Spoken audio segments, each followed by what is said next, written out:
Hey everybody, I'm Brandon with ShopperInformer.com, and today we're taking a look at this blue matcha, a butterfly pea flower powder, which is a great product by Ancient Choice. Let's get right into it.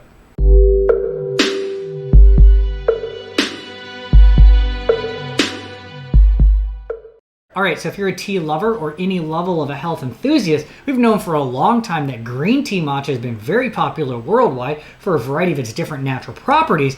However, blue matcha is really starting to come up and increase in popularity over the recent years. Now, they are very similar in properties, but there's some distinct differences, and that's what we're going to get into today with this particular product. Closer look, we're getting a nice little tin here, 100% USDA organic, non-GMO verified blue matcha. Yes, we're getting 30 grams, which is just barely over an ounce, and it comes here in a nice zip-sealed silver bag. Open that up and all of your matcha is in there. Half a teaspoon to a single teaspoon per serving. Now, side-by-side comparison between the blue and the green, both have a very similar super fine powdery grind to it.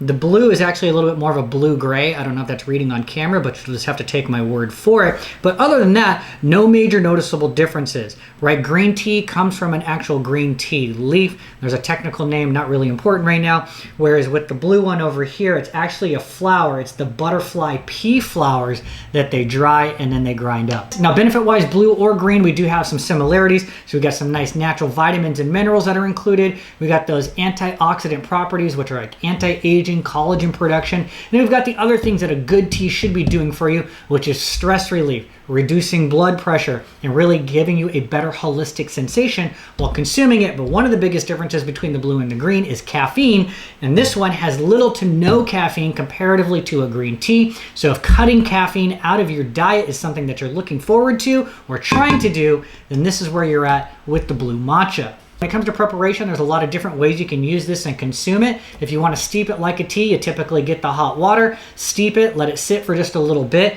When it first comes out, we saw it was blue-gray kind of on the plate there. It's like a dark blue color, but once you add in a splash of half and half, creamer, oat milk, what have you, it really becomes super vibrant. Starts to come down to like more of a bluish purple color. It's amazing. Or you could take this and you can mix this in with your acai bowls, your smoothies, or any other way that you want to consume this. At the end of the day, this is a really great all-natural product with a really good flavor profile that offers you a wide variety of ways to work it into your daily routine and diet. So that's my review for the day, and to find more great reviews like this, don't forget to check out ShopperInformer.com. The link is down in the description.